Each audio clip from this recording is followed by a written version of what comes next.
സിദ്ദിഖിന്റെ കിണ്ടിയും കേസിലെ തൊണ്ടിയും. ഹൈക്കോടതിയിൽ തനിക്ക് ജാമ്യം ലഭിക്കാതെ പോയത് തന്റെ വക്കീലായ പിള്ളാച്ചന് ചെറിയൊരു കൈപ്പിഴ പറ്റിയതുകൊണ്ടാണെന്നും ആ കൈപ്പിഴ സുപ്രീം കോടതിയിൽ ആവർത്തിക്കാതെ നോക്കിയിട്ടുണ്ടെന്നും അതുകൊണ്ട് തന്നെ തിങ്കളാഴ്ച തനിക്ക് ഉറപ്പായും ജാമ്യം ലഭിക്കുമെന്നും സിദ്ദിഖ തന്റെ അടുത്ത വൃത്തങ്ങളോട് പറഞ്ഞു. തന്റെ 85-കാരനായ പിള്ളാച്ചൻ വക്കീൽ കോടതിയിൽ പറഞ്ഞ പ്രൈമറി ആർഗ്യുമെന്റ് തന്റെ കക്ഷിയായ സിദ്ദിഖിന്റെ പണിയായുധം പ്രവർത്തനക്ഷമമല്ലാതായിട്ട് വർഷങ്ങളായെന്നും അതുകൊണ്ട് തന്നെ പെനിട്രേഷൻ നടക്കത്തില്ലെന്നും അതുകൊണ്ട് തന്നെ BNS 376 ബലാത്സംഗ കുറ്റത്തിനുള്ള വകുപ്പ് നിലനിൽക്കില്ല എന്നുമാണ്.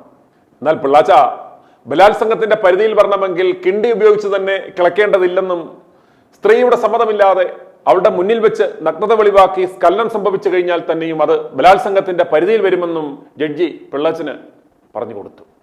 സിദ്ദിഖിന്റെ കിണ്ടി പ്രവർത്തനക്ഷമമല്ലാത്തത് കൊണ്ട് നാം ഉപയോഗിച്ചാണ് പരാക്രമം കാണിച്ചത് എന്ന് പിള്ളാച്ചൻ കോടതിയിൽ പറഞ്ഞതോടെ സിദ്ദിഖിന്റെ കിണ്ടിയുടെ പ്രവർത്തനക്ഷമത പരിശോധിക്കുവാൻ കോടതി ഉത്തരവിട്ടു.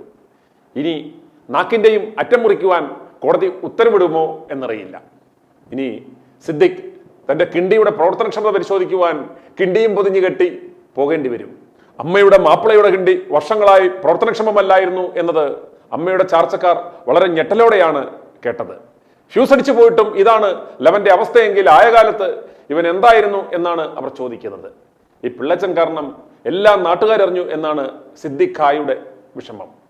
പമ്മന്റെ കഥയിൽ പറയുന്നത് പോലെ കുറ്റിച്ചൂല് കൊണ്ടുള്ള പ്രവർത്തനക്ഷമതാ പരിശോധന പേടിച്ചിരിക്കുകയാണ് സിദ്ദിഖ. സുഖമായിരിക്കട്ടെ എന്ന പടത്തിന്റെ ക്ഷീണം മാറ്റുവാൻ ഇനി ഞാൻ അല്പം നേരം സുഖമായി കിടക്കട്ടെ എന്ന അടുത്ത പടത്തിന്റെ സ്ക്രിപ്റ്റ് അദ്ദേഹം എഴുതിക്കൊണ്ടിരിക്കുകയാണത്രേ. സുപ്രീം കോടതിയിൽ നിന്നും ഉറപ്പായും തനിക്ക് ജാമ്യം കിട്ടും എന്ന് ഉറപ്പിച്ചു പറയുവാൻ കാരണം അവിടെ ഒരു പുലിയെയാണ് പിടിച്ചിരിക്കുന്നത്. മുതിർന്ന അഭിഭാഷകൻ മുകുൾ റോഹ്തഗിയെയാണ് സിദ്ദിഖിനായി തയ്യാറാക്കിയിരിക്കുന്നത് എന്നാണ് വിവരം.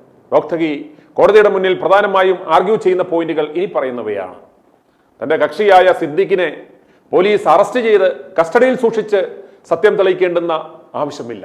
കാരണം തൊണ്ടി മുതൽ കണ്ടെടുക്കേണ്ട ആവശ്യം ഇവിടെയില്ല. കാരണം സിദ്ദിഖ് ഒരു മോഷണമായിരുന്നു നടത്തിയിരുന്നതെങ്കിൽ, ഉദാഹരണത്തിന് വല്ല സ്വർണമോ പണമോ മോട്ടിച്ചുകൊണ്ട് ഒളിപ്പിച്ചു വെച്ച കേസിലെ പ്രതിയായിരുന്നു എങ്കിൽ ആളെ കസ്റ്റഡിയിലെടുത്ത് ക്വസ്റ്റ്യൻ ചെയ്ത് തൊണ്ടി മുതൽ കണ്ടെത്തണമായിരുന്നു. എന്നാൽ ഈ കേസിൽ തൊണ്ടി എന്ന് പറയുന്നത് സിദ്ദിഖിന്റെ മുണ്ടിനടിയിൽ നിക്കറിൽ ഒളിപ്പിച്ചു വെച്ചിരിക്കുന്ന കിണ്ടിയും വായിൽ കിടക്കുന്ന നാവുമാണ്. ഈ രണ്ട് തൊണ്ടികളും സിദ്ദിഖെ ഇവിടെ വാ എന്ന് വിളിച്ചാൽ സിദ്ദിഖിന്റെ കൂടെ അതും പോരും. സിദ്ദിഖ് വിചാരിച്ചാൽ പോലും അത് ഒഴിവാക്കാനാവില്ല. പോട്ടുമില്ലെന്നും പറഞ്ഞ് പറിച്ചു കളയാനും പറ്റില്ല. എന്നാൽ കോടതിയിൽ പോകുമ്പോൾ അല്ലെങ്കിൽ അന്വേഷണ ഉദ്യോഗസ്ഥന്മാരുടെ അടുത്ത് പോകുമ്പോൾ അത് പറിച്ചു വെച്ചിട്ട് പോകാം എന്ന് കരുതാനും പറ്റില്ല. ഈ ആർഗ്യുമെന്റ് എടുത്തങ്ങിട്ടാൽ ഏത് ജഡ്ജിക്ക് എന്നാ കൗണ്ടർ പറയാൻ പറ്റും എന്നാണ് സിദ്ദിഖ ചോദിക്കുന്നത്. സത്യമല്ലേ? അത് മാത്രമല്ല, തൈരും മീൻചാറും ഒഴിച്ച് നക്കി തിന്നുന്നതിന് തൂക്കിക്കൊല്ലാൻ ഭാരതീയ ന്യായസംഹിതയിൽ ഒരു വകുപ്പില്ല എന്ന കാര്യവും ചൂണ്ടിക്കാണിക്കും അത്രേ. പരാതിക്കാരി പരാതി നൽകുവാനുണ്ടായ കാലതാമസം, കാക്കയ്ക്ക് ക്രിമിനൽ കേസിൽ ശിക്ഷിക്കപ്പെട്ട പശ്ചാത്തലമില്ല എന്നീ വാദങ്ങളും മുന്നോട്ട് വെക്കുമെന്നാണ് സൂചന. വെറുതെ ഒരു തടസ്സ ഹർജിയുമായി സർക്കാരും സുപ്രീം കോടതിയെ സമീപിക്കും. ഭാര്യയെ ചവിട്ടിക്കൊന്നതാണെന്നും മകനെ നൈസായി തീർത്തതാണെന്നും എതിർ പാർട്ടി പറഞ്ഞാൽ വിലപ്പോകുമോ എന്നറിയില്ല. എന്തൊക്കെയായാലും സുപ്രീം കോടതിയുടെ നിലപാടറിഞ്ഞ ശേഷം മാത്രം സിദ്ദിഖിനെ അറസ്റ്റ് ചെയ്താൽ മതി എന്ന നിലപാട് പോലീസിനെ കൊണ്ടെടുപ്പിക്കുവാൻ സിദ്ദിഖ് ഇടനിലക്കാർക്ക് കോടികൾ കൊടുത്തു എന്നാണ് വിവരം. പോലീസിന് കൃത്യമായ വിവരമുണ്ട് സിദ്ദിഖ് ഇപ്പോൾ എവിടെയാണ് എന്ന്. മസ്താൻ എന്ന ഗുണ്ടയാണ് മട്ടാഞ്ചേരിയിൽ സിദ്ദിഖിന് വേണ്ട എല്ലാ സംരക്ഷണവും ഒരുക്കിയിരിക്കുന്നത്. എന്നാൽ നാട്ടുകാരെയും ജനങ്ങളെയും ഊഞ്ഞലാക്കാൻ ബലാത്സംഗ കേസിൽ പ്രതിയായ നടൻ സിദ്ദിഖിനായി മാധ്യമങ്ങളിൽ ലുക്കൌട്ട് നോട്ടീസ് ഇറക്കിക്കഴിഞ്ഞു അന്വേഷണ സംഘം. ഒരു മലയാള പത്രത്തിലും ഒരു ഇംഗ്ലീഷ് പത്രത്തിലുമാണ് ലുക്കൌട്ട് നോട്ടീസ് പ്രസിദ്ധീകരിച്ചിട്ടുള്ളത്. സിദ്ദിഖ് ഒളിവിലാണെന്നും കണ്ടെത്തുന്നവർ പോലീസിനെ അറിയിക്കണമെന്നും നോട്ടീസിൽ പറയുന്നു. ഫോട്ടോയിൽ കാണുന്ന film artist Siddique museum police സ്റ്റേഷനിൽ നിലവിലുള്ള കേസിലെ പ്രതിയും ഒളിവിൽ പോയിട്ടുള്ളയാളും ആണ്. ഇയാളെക്കുറിച്ച് വിവരം ലഭിച്ചാൽ അറിയിക്കണം നോട്ടീസിൽ പറയുന്നു. Thiruvananthapuram city police commissioner, range DIG, narcotic cell assistant commissioner, museum police station എന്നീ നമ്പറുകളിലാണ് വിവരം അറിയിക്കേണ്ടുന്നത്. ക്രൈംബ്രാഞ്ച് പോലീസ് സൂപ്രണ്ടിന്റെ പേരിലാണ് ഈ നോട്ടീസ്. സുപ്രീം കോടതി ജാമ്യം നിഷേധിച്ചാൽ യാതൊരു ഉപാധിയും പറയാതെ വന്ന് കീഴടങ്ങിക്കോളാം എന്ന ഉറപ്പിന്മേലാണ് സിദ്ദിഖുമായി പോലീസ് ഉന്നതൻ ഡീൽ ഉണ്ടാക്കിയിരിക്കുന്നത്. ജനങ്ങളുടെയും മാധ്യമങ്ങളുടെയും കണ്ണിൽ പൊടിയിടുവാൻ വേണ്ടി മാത്രമാണ് ഈ ലുക്കൌട്ട് നോട്ടീസ് ഇറക്കിയിരിക്കുന്നത്. അന്വേഷണ സംഘത്തെ ഇറക്കി വെറുതെ ഓടിക്കുന്നത്. പോലീസുകാരെ പോലും വെറും മണ്ടന്മാരാക്കുകയാണ് ഈ നാറുകൾ ചെയ്യുന്നത് എന്നോർക്കണം.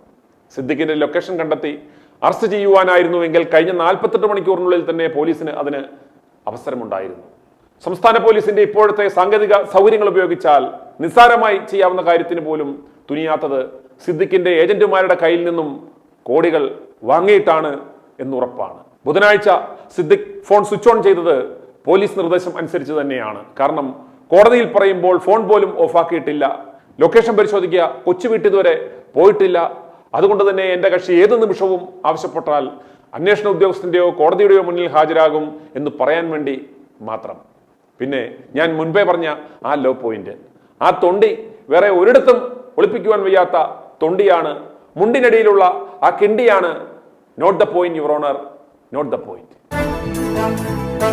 i2i News, an eye for truth.